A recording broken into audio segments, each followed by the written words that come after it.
Finally নিয়ে এলাম এই বছরের সবচেয়ে আলোচিত মুভি কালকি 2898 AD মুভির এক্সপ্লেনেশন। যারা এতদিন ধরে আমাকে বলে যাচ্ছিলে তাদের অপেক্ষার পালা শেষ হতে চলেছে। মুভির কি ইন্ট্রো দিব সেটা আসলে খুঁজে পাচ্ছিলাম না, তবে এটা বলে রাখি মুভিটা কিন্তু হেভি মজার। তাই ইন্ট্রো ছাড়াই শুরু করছি আজকের এক্সপ্লেনেশন। তবে তোমাদের কাজ হলো ভিডিওটাতে লাইক, কমেন্টস ও শেয়ার করে আমাকে সাপোর্ট করা। তো চলো শুরু করে আজকের ভিডিও। মুভির শুরু হয় মহাভারতের কুরুক্ষেত্র যুদ্ধ দেখিয়ে, যেখানে দেখা যায় যুদ্ধের শেষে এখনো সেখানে বেঁচে আছে গুরু দ্রোণাচার্যের পুত্র অশ্বত্থামা। হস্তিনাপুরের সিংহাসনের জন্য কৌরব এবং পাণ্ডবদের দুই পক্ষের এই লড়াইয়ে প্রাণ যায় বহু মানুষের। অশ্বত্থামা লড়াই করেছিল কৌরবদের পক্ষ নিয়ে। যুদ্ধে নিজের বাবা দ্রোণাচার্যের মৃত্যু হলে অশ্বত্থামা তার হিতাহিত জ্ঞান হারিয়ে ফেলে। তাই সে রেগে গিয়ে তার ব্রহ্মাস্ত্র ছুড়ে মারে অর্জুনের ছেলে অভিমন্যুর স্ত্রী উত্তরার দিকে, যার গর্ভে ছিল পাণ্ডবদের শেষ প্রদীপ। এমন যুদ্ধের নিয়ম বিরোধী কাজ করা ছিল মহা অন্যায়ের। তাই তো স্বয়ং শ্রীকৃষ্ণ সেখানে উপস্থিত হয়ে এই পাপের কথা জানালে আক্রোশে থাকা অশ্বত্থামাও তার উপরে চড়াও হন। কিন্তু শ্রীকৃষ্ণ তাকে হত্যার বদলে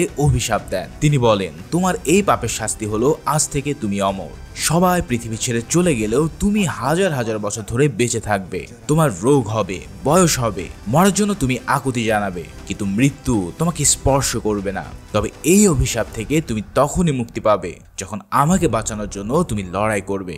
এই যুগের শেষে শুরু হবে কলিযুগ, যেখানে অন্যায় আর অধর্ম চরম পর্যায়ে চলে যাবে। সেই যুগে আমি আবারও জন্ম নেব দশম অবতারে, কিন্তু আমার জন্ম ঠেকানোর জন্য অসুর কালী তার সব শক্তি প্রয়োগ করবে। তখন তোমার কাজ হবে আমাকে রক্ষা করা, আর এটাই হবে তোমার অভিশাপের মুক্তির একমাত্র উপায়। এই বলে শ্রীকৃষ্ণ তার মাথা থেকে শিবমণি ছিনিয়ে নিয়ে বলে, যখন এই শিবমণি আবারও তুমি ফেরত পাবে তখন বুঝে নিও যে আমার জন্মের সময় চলে এসেছে।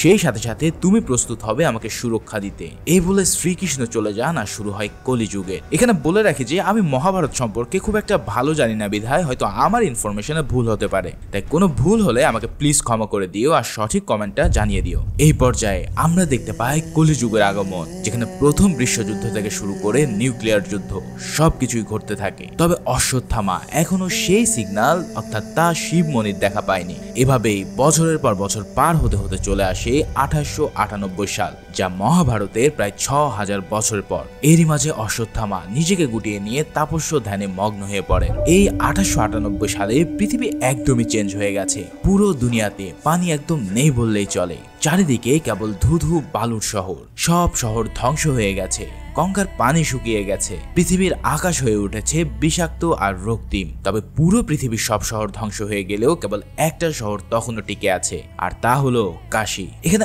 আরো একটা বিষয় জানিয়ে রাখা ভালো যে পৃথিবীর সব ধ্বংস হয়ে গেলেও একজন সুপ্রিম কাশীতে এমন একটা প্লেস বানায় যেখানে আজকের সময় সবকিছুই আছে, মানে নদী নালা, পাহাড় পর্বত থেকে শুরু করে সবকিছু। ধরো এই প্লেস হচ্ছে পুরো পৃথিবীর মধ্যে আর একটা পৃথিবী। তবে এই প্লেস, যেটাকে আমরা কমপ্লেক্স বলছি, এখানে কিন্তু সবার ঠাঁই হয় না। যাদের ইউনিট বা সহজভাবে টাকা পয়সা আছে কেবল তারাই এই দুনিয়ায় প্রবেশ করতে পারে। এই কমপ্লেক্সের মেম্বার হতে গেলে একজন মানুষের কাছে 1 মিলিয়ন বা 10 লাখ ইউনিট থাকতে হবে, যেটা কমপ্লেক্সের বাইরে যারা আছে তাদের জন্য বিশাল ব্যাপার। কমপ্লেক্সের বাইরে বিভিন্ন কাজ করে এবং কমপ্লেক্সের মধ্যে থেকে কোনো কাজের অর্ডার নিয়ে এই ইউনিট আয় করতে হয়। এছাড়াও এই শহরে এই ইউনিট বেচা কেনার মাধ্যমেই চলতে থাকে। মাঝে মাঝে কমপ্লেক্স থেকে কিছু কাজ ছাড়া হয়, যেমন কাউকে ধরা বা কোনো কিছু নিয়ে আসা।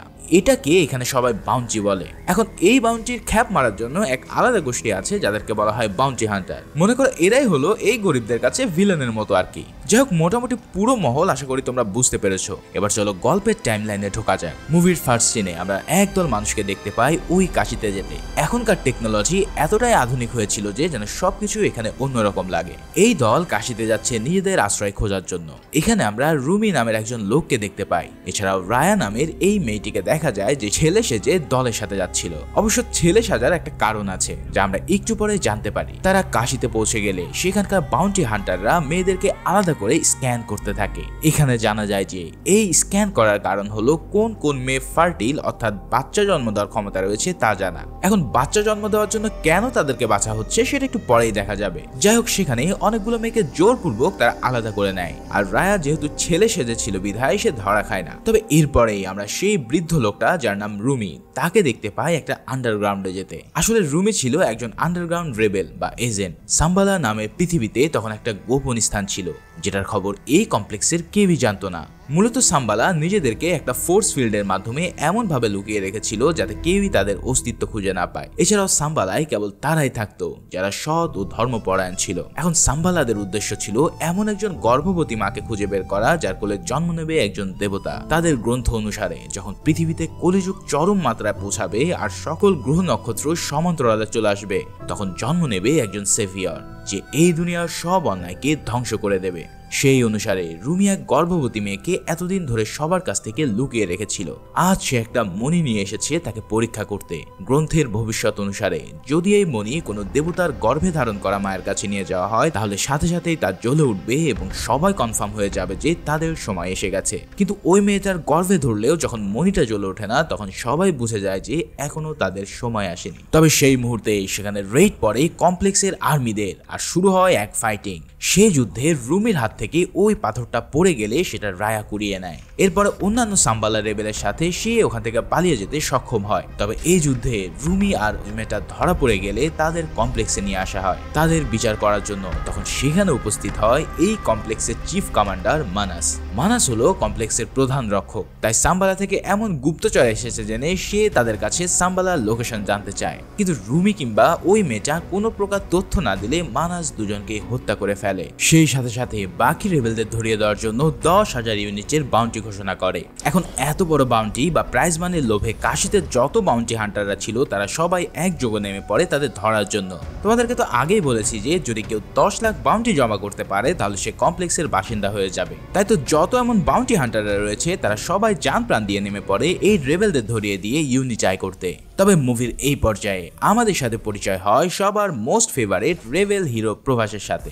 মুভিতে তার নাম ভাইরাবা এবং সেও একজন বাউন্টি হান্টার। তার বহুদিনের স্বপ্ন 1 মিলিয়ন ইউনিট জমিয়ে সে কমপ্লেক্সে গিয়ে রাজার লাইফ লিড করবে। তবে ভাইরাবা এমনই এক পাবলিক যে কিনা আয়ের চেয়ে ব্যয় বেশি করে। কোনো মতন কয়েকটা ইউনিট আয় করতে পারলে সেটা পরের দিনই উল্টাপাল্টা জিনিস কিনে তা খরচ করে ফেলে। ঠিক সেভাবেই সে একদিন কিনে ফেলে কমপ্লেক্সের ফেলে দেওয়া একটা গাড়ি। এই গাড়ির মেন আকর্ষণ হলো এই রোবট অ্যাসিস্ট্যান্ট যার নাম বুজ্জি। বুজ্জির রোবট হলে কি হবে, তার বুদ্ধি আবেগ সবকিছু একদম মানুষের মতো। যাই হোক, ওই রেবেলদের ধরার অ্যানাউন্সমেন্ট পেয়ে আমাদের ভাইরাবা চলে আসে নিজের ইউনিট কেনার জন্য। এখানে নিয়ম হলো জোরজার মুল্লুক তার, তাই যে যার আগে বাউন্টি নিয়ে কমপ্লেক্সে জমা দিতে পারে সেই পেয়ে যাবে এই বাউন্টি। তাই তো এই রেবেলকে নিয়ে ভাইরাবা আর বাকি গ্যাংদের শুরু হয় এক বিশাল ক্যাচাল। মুভির এখানে যে ফাইটিং সিন দেখানো হয়েছে সেটা ছিল ব্যাপক ফানি আর ইন্টারেস্টিংও। যাই হোক, ফাইনালি ভাইরাবা সেই রেবেলকে নিজের করে নিতে সক্ষম হয় আর চলে যায়। এরপরে সিনে আমরা সেই মেয়েদের দেখতে পাই যাদের কমপ্লেক্সে ফার্টিল হিসেবে নিয়ে গিয়েছিল। এখান থেকে আমরা জানতে পারি আসলে তাদের সাথে কি করা হয়। মূলত যাদের গর্ভধারণের ক্ষমতা আছে তাদেরকে ওখানে নিয়ে যাওয়া হতো একটা প্রজেক্টের জন্য, যেটার নাম ছিল প্রজেক্ট কে। এই কমপ্লেক্সের যে প্রধান বা সুপ্রিম ছিল তার নাম হলো সুপ্রিম ইয়াস্কিন। সে কিভাবে এলো, কেন এলো, এগুলো পরের বিষয়। যাই হোক, এখানে মেয়েদেরকে এনে সুপ্রিম এমনই এক ফর্মুলা তাদের গর্ভে ইনজেক্ট করে যাতে তারা প্রেগনেন্ট হয়ে পড়ে। এই প্রেগনেন্ট মহিলাদের তারা খুবই আদর যত্নে লালন পালন করত। আসলে সুপ্রিমের কিন্তু বাচ্চা জন্ম দেওয়া উদ্দেশ্য ছিল না। তার উদ্দেশ্য ছিল এই বাচ্চারা যখন 120 দিন বয়স হবে তখন ওই মায়ের গর্ভে এক প্রকার সিরাম উৎপন্ন হবে। এখন এই সিরামই হচ্ছে সুপ্রিম ইয়াস্কিনের প্রধান চাওয়া। তবে তাদের এই ফর্মুলা এতটাই পাওয়ারফুল ছিল যে কোনো মেয়ের পক্ষে 100 দিনের বেশি গর্ভে বাচ্চা রাখতে পারতো না। হয় বাচ্চা নষ্ট হয়ে যেত কিংবা ওই মাগুলো মারা যেত।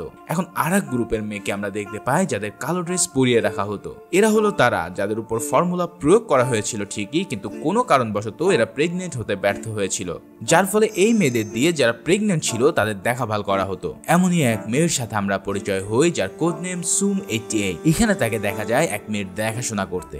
যাই হোক, মেয়েদের কাহিনী তো বোঝা গেল, কিন্তু এই সিরাম দিয়ে কি হয় এখন সেটা জানার বিষয়। এখানে আমরা দেখতে পাই কমান্ডার মানাস এক মেয়ের থেকে সিরাম এক্সট্রাক্ট করার আদেশ দিচ্ছে। যদিও বা সুপ্রিম তাকে বলেছিল 120 দিনের উপরের বাচ্চার সিরাম লাগবে তার, কিন্তু সায়েন্টিস্টরা বলছে তারা শত চেষ্টা করেও কোনো মেয়েকে 100 দিনের উপরে রাখতে পারছে না। অবশেষে বাধ্য হয়ে মানাস এই 98 দিনের প্রেগনেন্ট মেয়েটি থেকে এক বিশেষ যন্ত্রে রেখে তার থেকে সিরাম এক্সট্রাক্ট করে নেয়। তবে প্রচন্ড কষ্টে আর ধকল সইতে না পেরে মেয়েটা সিরাম দেওয়ার সাথে সাথেই মারা যায়। এরপর তারা মেয়েটাকে একটা বিশেষ ট্যানেলের মধ্যে ফেলে দিয়ে আগুনে পুড়িয়ে মারে। মোট কথা, এখানে মেয়েরা জাস্ট একটা সিরাম উৎপন্নের মেশিন ছাড়া আর কিছুই না।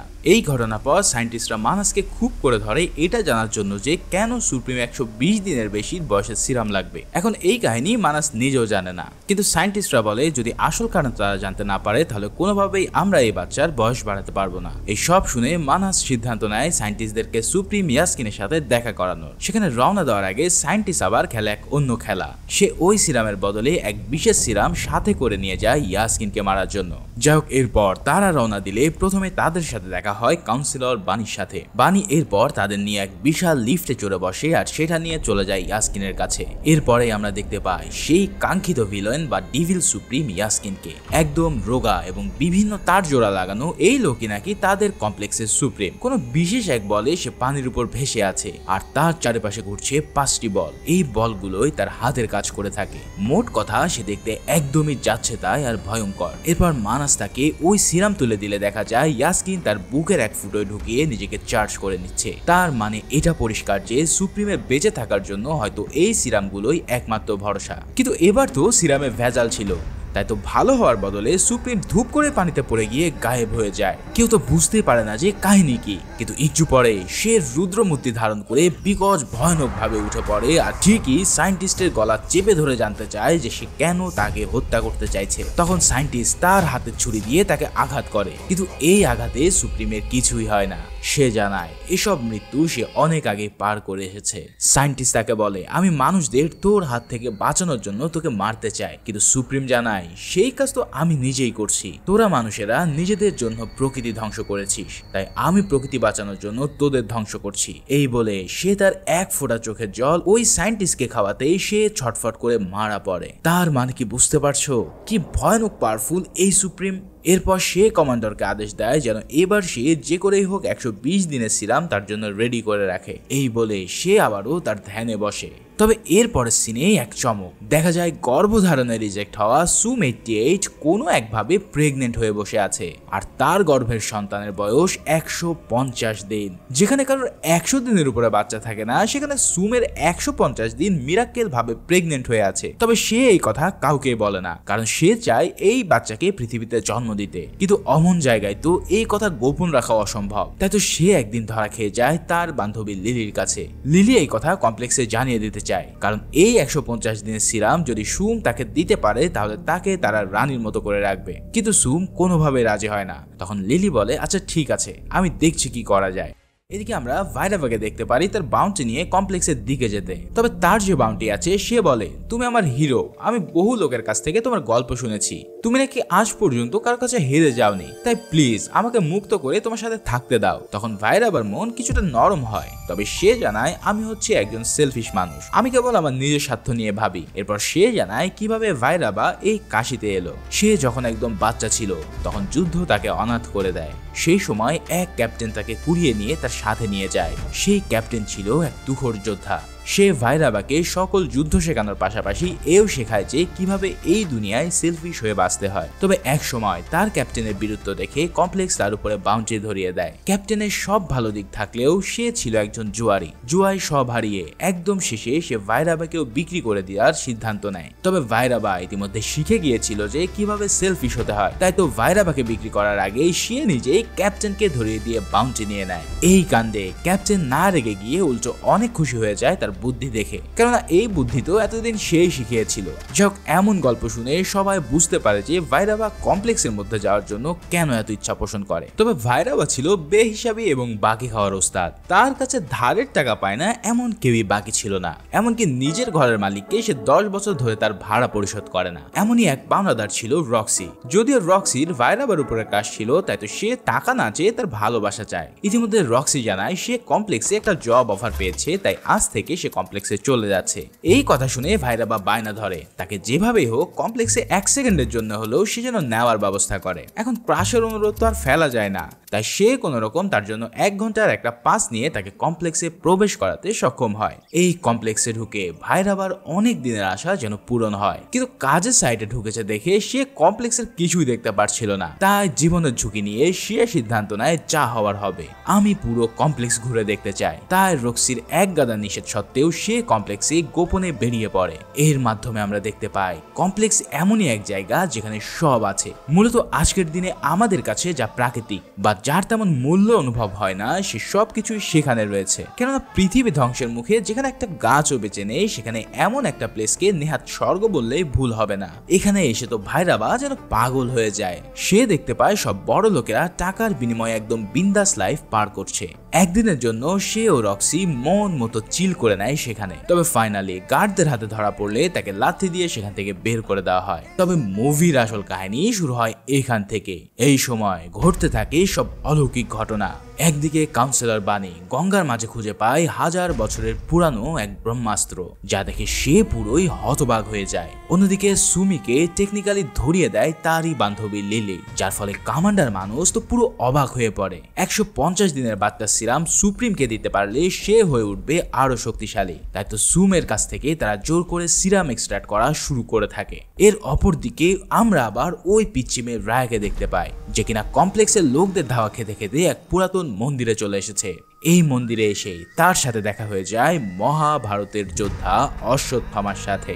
হ্যাঁ, এই সেই অশ্বত্থামা যাকে মুভির শুরুতেই আমরা দেখেছিলাম। শ্রীকৃষ্ণের অভিশাপে সে বৃদ্ধ ও রোগাক্রান্ত হলেও মৃত্যু তাকে সাড়া দেয়নি। সেখানে রায়া এসে পৌঁছালে অশ্বত্থামা প্রথমে সেই পিছু নেওয়া রোবটটাকে তার লাঠি দিয়ে মেরে ফেলে। প্রায় 8 ফুট লম্বা অশ্বত্থামাকে দেখে তো রায়া একদমই চমকে ওঠে। সে বলে, তোমার মতন এমন একজন যোদ্ধা যদি আমাদের রেবেলদের সাথে থাকে তাহলে আমরাই জিতবো। কিন্তু অশ্বত্থামা এসবে মোটেও কান দেয় না, কারণ তার মাত্র একটাই অপেক্ষা, কবে শ্রীকৃষ্ণ দশম অবতার কালকি রূপে ধরণীতে আসবে আর সে তাকে রক্ষার মাধ্যমে নিজের সাপ মোচন করবে। এদিকে ভাইরাবাও এক গণকের কাছ থেকে জানতে পারে তার লাইফেও আসতে চলেছে এক মহাবিপদ। এই সব কিছুর মাঝে সুমের গর্ভ থেকে সিরাম এক্সট্রাক্ট করা শুরু হয়ে যায়। তবে মাত্র 1 ফোঁটা সিরাম এক্সট্রাক্টের পর শুরু হয় তুলকালাম। পুরো কমপ্লেক্সের পাওয়ার কেন যেন শাটডাউন হয়ে পড়ে। এছাড়াও অশ্বত্থামার শরীরে কেমন যেন কাঁপুনি দিয়ে ওঠে। সেই সাথে সাথে কাউন্সিলর বানি যে অস্ত্রটা পেয়েছিল সেটা থেকে দৈবিক শক্তি বের হয়ে তাকে ছিটকে ফেলে দেয়। সব ঘটনা একসাথে ঘটার মানে আমরা বুঝতে পারি আজ কিছু হতে চলেছে। ইতিমধ্যে সবাই খেয়াল করে ওই মেশিনের মধ্যে সুম আর নেই। আসলে তার এক্সট্রাক্ট শেষ হওয়ার আগে তাকে ট্যানেলে ফেলে দেওয়া হয়েছে। সে প্রায় মরতেই যাবে, কিন্তু ঠিক সেই সময় তাকে বাঁচিয়ে ফেলে তারই বান্ধবী লিলি। হ্যাঁ, লিলি আসলে তাকে ধরিয়ে দিয়েছিল যাতে এভাবে তাকে সে বাঁচিয়ে নিতে পারে। মূলত লিলিও হলো একজন সাম্বালার আন্ডার কভার এজেন্ট। সে এতদিন ধরে এমন কারোর জন্য অপেক্ষা করছিল যার পেটে 150 দিনের বেশি কোনো বাচ্চার জন্ম নিতে পারে। আসলে সাম্বালার সবাই মানত এমন কারো পেটে জন্ম নেবে একজন দেবতা। তাই তো সে টানেলের গোপন রাস্তা দিয়ে সুমকে কমপ্লেক্স থেকে বের করতে শুরু করে। অন্যদিকে অশ্বত্থামারও সব সংকেত মিলে যায়। গঙ্গার পানি শুকানো, নক্ষত্রের পজিশন এবং সবশেষ রুমির কাছ থেকে কুড়িয়ে পাওয়া সেই পাথরটি যেটা আজ নক্ষত্রের মতো জ্বলজ্বল করছে। হ্যাঁ, এটাই হলো সেই শিবমণি যা অশ্বত্থামার কাছ থেকে কেড়ে নিয়েছিল শ্রীকৃষ্ণ। ঠিক তার কথা মতো অশ্বত্থামার কাছে ঘটনাক্রমে আবারও ফিরে এলো শিবমণি। আর এর মানে হলো সময় এসে গেছে অশ্বত্থামার। সে সাথে সাথেই ওই শিবমণি আবারও নিজের মাথায় পড়ে নিলে মুহূর্তে তার সব ক্ষত আর রোগ সেরে হয়ে ওঠে সে পুরাতন যোদ্ধা অশ্বত্থামায়। আর এক মুহূর্ত দেরি না করে সে বেরিয়ে পড়ে অনাগত ভগবানকে রক্ষা করতে। অন্যদিকে সুমিকে লিলি পার করে দিতে পারলেও সে এমন এক স্থানে এসে পড়ে যেখানে আগুনের জন্য আর বের হওয়ার রাস্তা ছিল না। কিন্তু সুমের মনে একরাশ সাহস নিয়ে সে আগুনের মধ্যে দিয়ে যেতে থাকে। আসলে তার পেটে সুমতি ধারণ করেছিল শ্রীকৃষ্ণের দশম অবতার কালকিকে। তাই তো আগুনের সাধ্য হয় না দেবতাকে স্পর্শ করার, ফলে কোনো আগুনের আঁচ ছাড়াই সে বেরিয়ে আসতে সক্ষম হয়। এখানে সাম্বালার কমান্ডাররা তার জন্য অপেক্ষা করছিল। ফাইনালি ভাইরাবাকে দেখা যায় তার হাতের ইশারাতেই হঠাৎ বিদ্যুৎ চমকাতে এবং বিশাল এক দেওয়াল তার উপর পড়তে। কিন্তু অবাক করা কাহিনী হলো ভাইরাবার এক হাত দিয়েই তা থামিয়ে দেয়। এই কাণ্ড দেখে সবাই হা হয়ে যায়। এমনকি ভাইরাবা বুঝতে পারে না যে কি হচ্ছে তার সাথে, কিন্তু সে এটা বুঝে যায় যে সে আর আগের মতো নেই। তার মধ্যে চলে এসেছে এক দৈব শক্তি। এই সব ঘটনার মানে হচ্ছে কালী যুগে আসতে চলেছে কালকি। যাই হোক, এই সময় সুমকের রেবেল গ্রুপ নিয়ে পাড়ি জমায় সাম্বালার দিকে, কেননা সাম্বালাই একমাত্র স্থান যেখানে তাকে সুরক্ষিত রাখা যাবে। তবে সুমের পালিয়ে যাওয়ার খবর কমপ্লেক্সে পৌঁছাতেই তারা সুমের উপরে 1 মিলিয়ন ইউনিটের বাউন্টি লাগিয়ে দেয়। তার মানে যে মেয়েকে ধরতে পারবে সে পেয়ে যাবে কমপ্লেক্সে ঢোকার অ্যাক্সেস। এমন জ্যাকপটের খবর পেয়ে দলে দলে সব বাউন্টি হান্টাররা হুমড়ি খেয়ে পড়ে তাকে ধরার জন্য।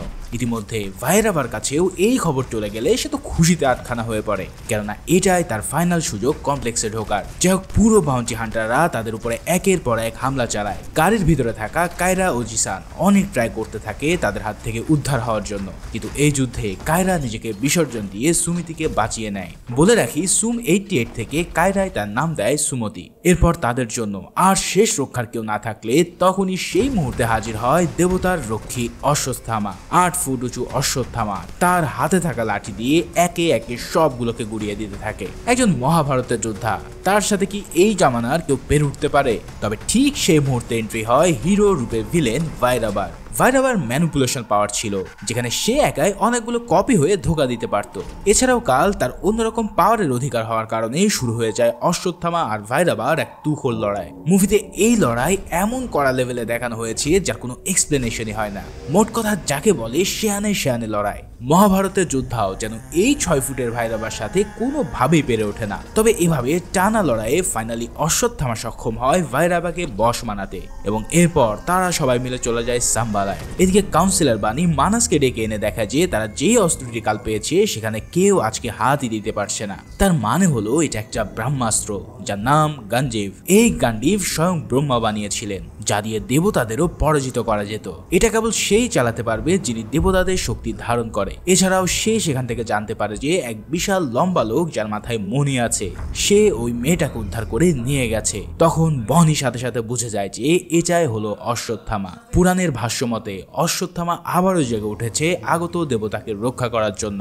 সে বুঝে যায় কলিযুগ শেষ করতে অবতার নিচ্ছে কালকি। এখন তারা যদি এই জন্মকে কোনোভাবে আটকাতে পারে তাহলে এই কলিযুগ আরো 6000 বছর লেট করে আসবে। তাই সে মানসকে নির্দেশ দেয় যেভাবে হোক সে যেন মেয়েটাকে ধরে নিয়ে আসে। অন্যদিকে অশ্বত্থামা সহ সবাই পৌঁছে যায় সাম্বালায়। সাম্বালায় সুমিতিকে দেখে সবাই বুঝে যায় যে তাদের গ্রন্থে যে ভবিষ্যৎবাণী করা হয়েছিল সেটাই আজ সত্যি হতে চলেছে। সুমিতি হচ্ছে তাদেরই দেবী মা, যার গর্ভে আছে শ্রীকৃষ্ণের অবতার কালকি। তাই তো তার আগমনে 100 বছর পর পুরো সাম্বালায় অঝোর ধারায় বৃষ্টি নামে। সবাই সুমতিকে রানীর হালে রাখতে শুরু করে। এরপর দেখা যায় রায়া আর অশ্বত্থামা বসে গল্প করছিল, যেখানে রায়া বলে, তোমার হাতের এই নর্মাল লাঠিটা ফেলে দাও তো, আমরা ভালো কোনো একটা হাইটেক অস্ত্র নিয়ে নেব।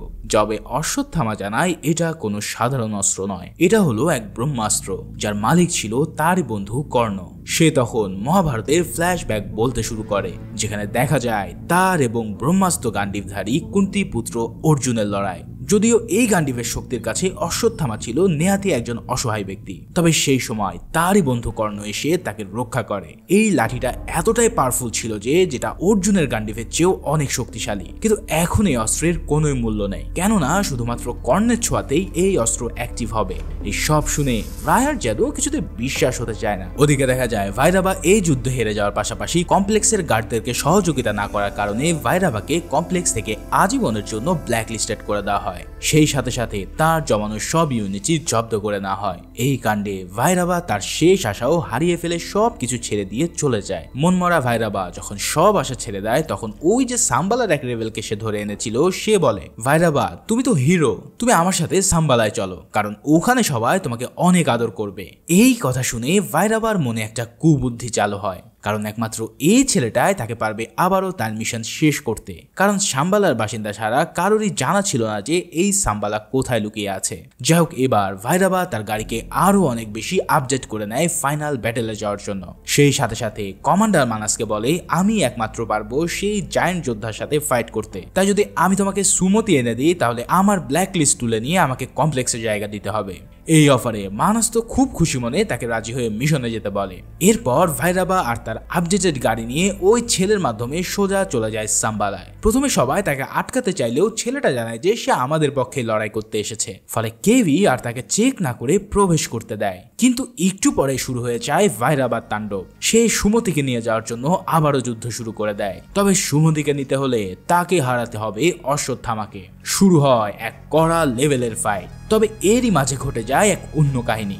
ভাইরাবাকে ট্র্যাক করতে করতে সেখানে চলে আসে পুরো কমপ্লেক্সের ফোর্সরা। তারা জেনে যায় সাম্বালা কোথায় লুকিয়ে আছে।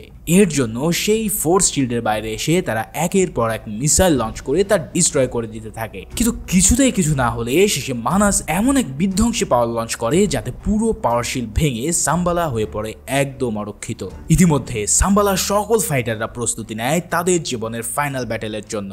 এখানের এই দৃশ্য দেখে আমার ব্ল্যাক প্যান্থার মুভির কথা মনে পড়ে যায়, হয়তো সেখান থেকে ইন্সপিরেশন নিয়ে এটা করা হয়েছে। যাই হোক, একদিকে ভাইরাবা আর অশ্বত্থামার লড়াই, আর অন্যদিকে কমপ্লেক্স বনাম সাম্বালা সাম্বালার ফাইটিং ভাইরে ভাই, পুরো মুভির মধ্যে এখানে যে লেভেলের ভিএফএক্স, অ্যানিমেশন আর স্ক্রিন প্লে দেখানো হয়েছে তা এক কথায় টপ নচ। প্রচুর ফাইটিং এর মধ্যে মানাস কোনোভাবে সুমতিকে ক্যাপচার করে নিতে সক্ষম হয়, কিন্তু এরই মাঝে মরিয়ম এসে তার জীবন দিয়ে তাকে উদ্ধার করে নেয়। এর ফলে সুমতি উপর থেকে পড়ে যেতে থাকলে প্রথমে অশ্বত্থামা আর ভাইরাবাদ দুজনই এক অস্থিরভাবে তাকে বাঁচিয়ে নেয়। তবে বাঁচিয়ে নিলে কি হবে, ঠিকই মানাস এসে এমন এক বেড়াজাল অশ্বত্থামাকে আটকিয়ে ফেলে যে তার আর কিছুই করার থাকে না। ওদিকে ভাইরাবাও আঘাত খেয়ে ইতিমধ্যে সে বেহুশ হয়ে পড়ে আছে। ফলে সুমতিকে নিয়ে ফাইনালি সে কমপ্লেক্সের উদ্দেশ্যে যাত্রা শুরু করে। কিন্তু আসল কাহিনী এবার শুরু হয়। সাম্বালার এক গাছের পাতা পড়ে অশ্বত্থামার সেই লাঠির উপর, আর ওই লাঠিটি এবার স্পর্শ পায় ভাইরাবার। মুহূর্তেই এই সাধারণ লাঠি হয়ে পড়ে এক ব্রহ্মাস্ত্রে। ভাইরাবার উপরে যেন এক দেবতা ভর করে বসে। সে তার ব্রহ্মাস্ত্র দিয়ে টপাটপ সবাইকে উড়িয়ে দিতে শুরু করে। এই দৃশ্য দেখে অশ্বত্থামা পর্যন্ত হা হয়ে পড়ে। যে অস্ত্র কেবল একজন দেবতা চালাতে পারে সেটাই সাধারণ মানুষ কিভাবে চালাচ্ছে। এদিকে ভাইরাবার তার ব্রহ্মাস্ত্র দিয়ে ছুটে যায় মানাসের দিকে। মানাসও তার ফুল পাওয়ার দিয়ে ভাইরাবাকে আটকাতে চায়, কিন্তু এই ব্রহ্মাস্ত্রের কাছে মানুষের অস্ত্র কোনো কিছু করতে পারে না। অসাধারণ এক সুপার পাওয়ার দিয়ে ভাইরাবা তাকে ফাইনালি হত্যা করতে সক্ষম হয়।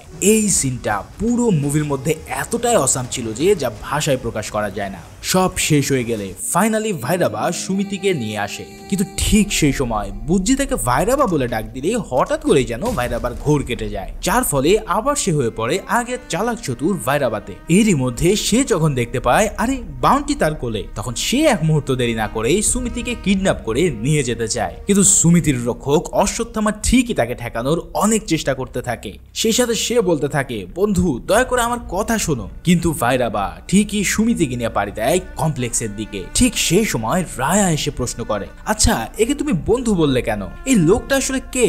তখন অশ্বত্থামা যা বলে তা যেন আমার মাথা ঘুরিয়ে দেয়। মহাভারতের সেই যুদ্ধের ফ্ল্যাশব্যাক থেকে আমরা জানতে পারি, যখন গান্ডীভাতে অর্জুন অশ্বত্থামাকে হত্যা করতে চাইছিল, ঠিক সেই মুহূর্তে আরো একটা ব্রহ্মাস্ত্র এসে তার গান্ডীভকে থামিয়ে দেয়। স্বয়ং ব্রহ্মার বানানোর অস্ত্রের মোকাবেলা করা মানে তুমি বুঝতে পারছো?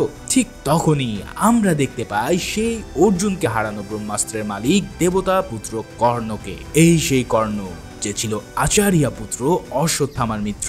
আরো অবাক করার ব্যাপার হলো, কর্ণ কিন্তু ছিল অর্জুন আর পঞ্চপাণ্ডবদেরই বড় ভাই, কিন্তু ভাগ্যের পরিক্রমায় তিনি এই পরিবার থেকে বিচ্ছিন্ন হয়ে পড়েছিলেন। এখানে দেখা যায় অর্জুনের ছোড়া গান্ডীব আর কর্ণের ছোড়া বিজয় ধানুষের এক মহাকাব্যিক সংঘর্ষ, যাতে পুরো যুদ্ধক্ষেত্রে এক বিশাল ইম্প্যাক্টের সৃষ্টি হয়। এই ইম্প্যাক্টে অর্জুনের রথ 2 কদম পিছিয়ে চলে যায়। এরপর অর্জুন তার ব্রহ্মাস্ত্র ছুড়ে মারলে সেটা খালি হাতে কর্ণ ঠেকিয়ে দেন, তবে এতে করে তার রথ পিছিয়ে যায় 10 কদম। এই সময় অর্জুন তার রথের সারথি শ্রীকৃষ্ণকে বলেন, দেখেছো কেশবা, ওর অস্ত্রের আঘাতে আমার 2 কদম পিছিয়েছে, কিন্তু আমার গান্ডীবে সে 10 কদম পিছিয়েছে। এবার বলো কে বেশি শক্তিশালী? জবাবে শ্রীকৃষ্ণ বলেন, তোমার রথ স্বয়ং অগ্নি দেবতার তৈরি, এছাড়াও তোমাকে রক্ষা করছে শ্রী হনুমান। এর উপরে আমি যে কিনা 3 লোকের প্রভু, সে তোমার রথের সারথি হওয়ার পরেও তোমার রথ 2 কদম পিছিয়েছে। এর মানে জাস্ট চিন্তা করো, যে তোমার সামনে রয়েছে সে কোনো সাধারণ যোদ্ধা নয়। তার চোখে রয়েছে সূর্য দেবতার তেজ, আর হাতে রয়েছে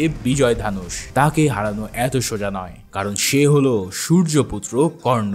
এই সব ঘটনার মধ্যে ঠিকই এমন এক টানটান মুহূর্ত দিয়ে মুভির সিন এখানেই শেষ হয়। তবে ফাইনাল এন্ডিং কিন্তু এখনো বাকি। সেই সিনে আমরা আবারও দেখতে পাই সুপ্রিমকে। ওই যে সুমতির পেট থেকে যে 1 ফোঁটা সিরাম এক্সট্রাক্ট করা হয়েছিল, এবার সেই 1 ফোঁটায় দেওয়া হয় সুপ্রিম ইয়াস্কিনকে। তবে এই 1 ফোঁটা সিরাম পেয়ে ইয়াস্কিনের যা হয়, ভাইরে ভাই, জাস্ট কল্পনার বাইরে। মুহূর্তেই সেই রোগা পাতলা ইয়াস্কিন হয়ে ওঠে একদম তরতাজা। এই ইয়াস্কিন যেন এক অসুরের মতন শক্তি ধারণ করে নেয়। তার মানে তো বুঝতেই পারছো কেন এতদিন সে 150 দিনেরই সিরাম খুঁজছিল। সে জানতো কেবলমাত্র দেবতার জন্মগর্ভেই এতদিনের সিরাম সে পাবে, আর এই সিরামের 1 ফোঁটা দিয়েই সে এতটাই শক্তিশালী হয়ে ওঠে যে গান্ডীভকে কেউ স্পর্শও করতে পারে না, সেটাকে সে এক হাতে তুলে নিতে সক্ষম হয়। উফ, মুভির লাস্টে যে এমন লেভেলের টুইস্ট থাকবে তা ছিল কল্পনার বাইরে। ঠিক এমনই এক ইন্টেন্স মুহূর্ত দিয়ে শেষ হয় কালকির পার্ট 1 মুভিটি। হয়তো নেক্সট পার্টে আমরা দেখতে পাবো অর্জুন আর কর্ণের মধ্যে ফাইটিং, সেই সাথে সাথে ইয়াস্কিনের শক্তি সহ আরো অনেক কিছুরই দেখা মিলবে। সেকেন্ড পার্ট এখনো রিলিজ হয়নি, তবে যখনই রিলিজ হবে তখনই আমি হাজির হয়ে যাব তার এক্সপ্লেনেশন নিয়ে। সে পর্যন্ত সবাই ভালো থাকো, সুস্থ থাকো, আল্লাহ হাফেজ।